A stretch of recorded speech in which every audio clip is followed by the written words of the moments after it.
Well, welcome back, everybody, and today we're going to finish up Chapter 10, looking at leading teams, and today we're going to focus on conflict. Now, what is conflict? Well, it's antagonistic interact.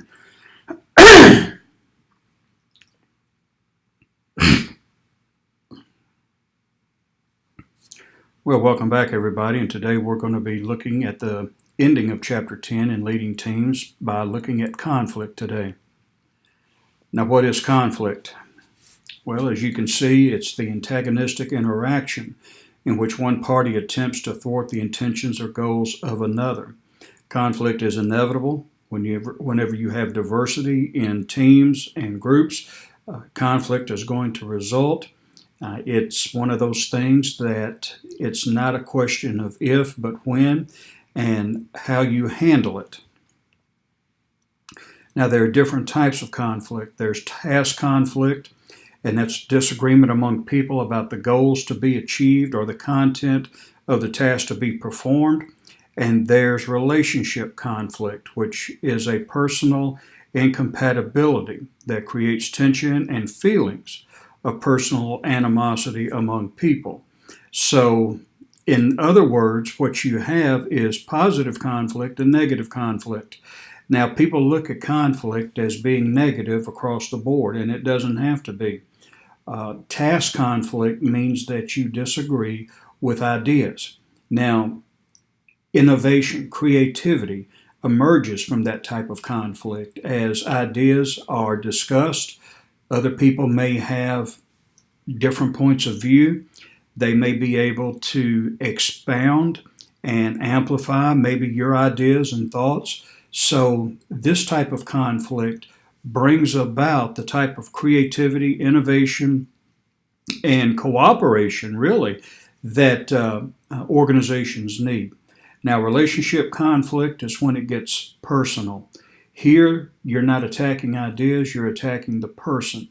And that causes disruption, it causes hard feelings, it can shut down any effort that you may want to incorporate into the organization. It will thwart your goals and so forth. It happens in ministry, it happens in organizations. So, understanding that there are types of conflict that can be either positive or negative will help you to understand better how to manage conflict. Now, as you can see in Exhibit 10.6, there's a balance of conflict. If you take a look at the far left side, you see performance is low and conflict is low. Here you have what we call groupthink, and we've talked about groupthink before, where it is the desire to be on the same page. No one wants to go against the grain. They don't want to challenge any ideas. People just want to be in agreement on everything. And there's no creativity there. There's really no performance there. Conversely, as you see in the extreme right, conflict is high, and as a result, you're going to have the same output, low performance. If everybody is arguing, then you can't get anything done. So the optimal level of conflict is in the middle where you have disagreement, but it's not a free-for-all. No one's really there to fight. They are there to challenge and to offer constructive criticism and suggestions and so forth. And that's how you can grow and be creative and innovative. Now, there are different causes of conflict. There's competition for resources. Now, organizations, they don't grow money on trees. Now, normally what will happen in an organization is whatever is the core function of that organization, they will get the lion's share of money. For instance, if you are in a manufacturing plant, then operations will get the money, the majority of the money.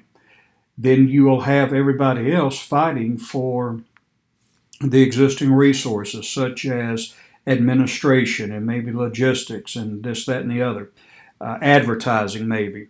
So as organizations and departments try to glean as many resources as they can. You're going to have them competing against each other.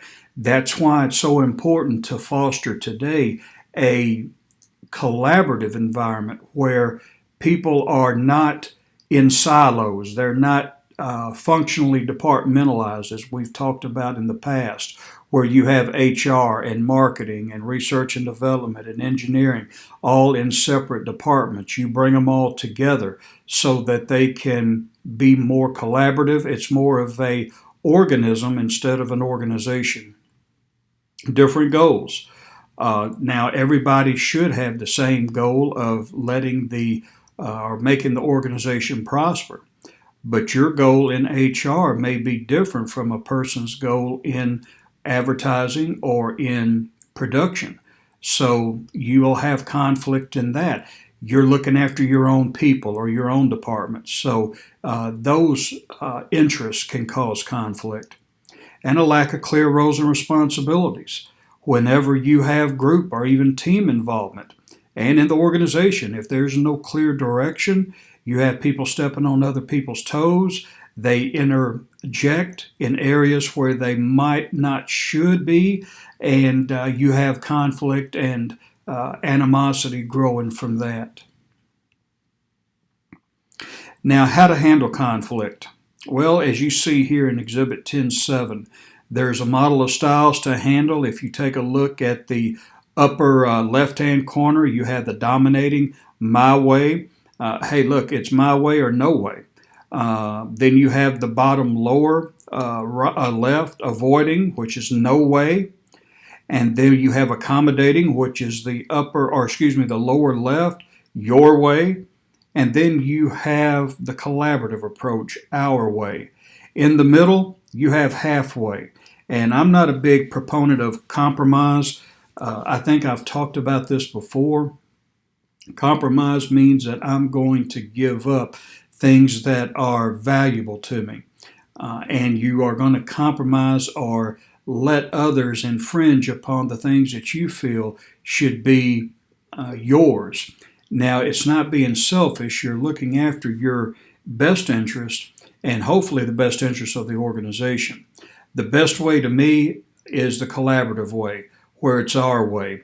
And here you're not trying to dominate, you're not trying to avoid, you're not trying to give it all over to you, but you're trying to bring a consensus. And a consensus means that, hey, I don't have everything that I want, but I can live with what I have. And the other person can feel that way as well. So it is give and take. It's not really compromise as much as I'm giving over everything or the majority of what I want. Here you have a give and take relationship.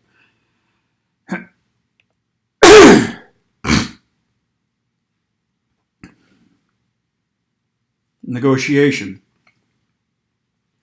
Here's where people engage in that give and take discussion, and they consider various alternatives to reach a joint decision that is acceptable to both parties. For instance, labor unions and management. When they come together, they have a give and take discussion, and they're under pressure to make sure that their constituents believe that they're acting in their best interest. So it's a very high pressure type environment. In fact, GM has been in a strike because they could not negotiate a contract until a strike came about. And I believe that strike lasted for 47 days. It cost GM billions of dollars, and it also cost the employees a paycheck for that amount. So both sides suffer. So it's important to understand that in negotiations, normally you will have an initial request. These are the demands. And normally the person will counter, no, we're not going to do that. We want you to give up this, or we're going to give that. So this is the initial offer. And both sides, normally, it's unusual that both sides will accept the initial offer. So they will go back and regroup and then come back to the table and have a fallback position. Okay, well, we won't ask for this, but we are going to ask for this. And then the other side does the same thing. And hopefully at the fallback position, you can start reaching a consensus. If not, then the same scenario takes place. You go back, regroup, and you come back and you have the drop dead point. You won't go past this point. This is all that I am going to give into.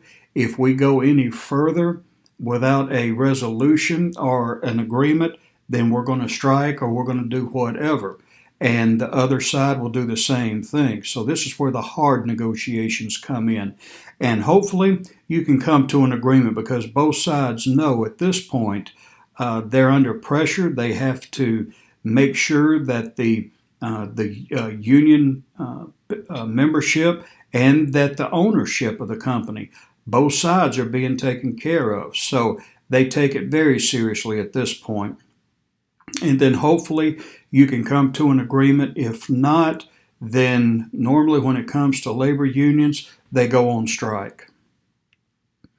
Now there's ways of negotiating. You have the integrative negotiation, and that's a cooperative approach to negotiate in which conflicting parties try to reach a win-win solution, and that's that consensus. I didn't get everything exactly like I wanted it, but I can live with what I have. And then you have distributive negotiation. And this is more of an adversarial negotiation in which conflicting parties compete to win the most resources and give up as little as possible. And that's your union and management example there, where both sides have to give the impression that they are looking after the best interests of their constituents. And these are just rules for winning. Separating the people from the problem, that's pretty much self-explanatory. Focus on underlying interests and not current demands. In the case of a union, they both need to stay at work. That's going to help them. They can find common ground that way. Listen and ask questions, and insist that results be based on objective standards, things that you can see that are tangible.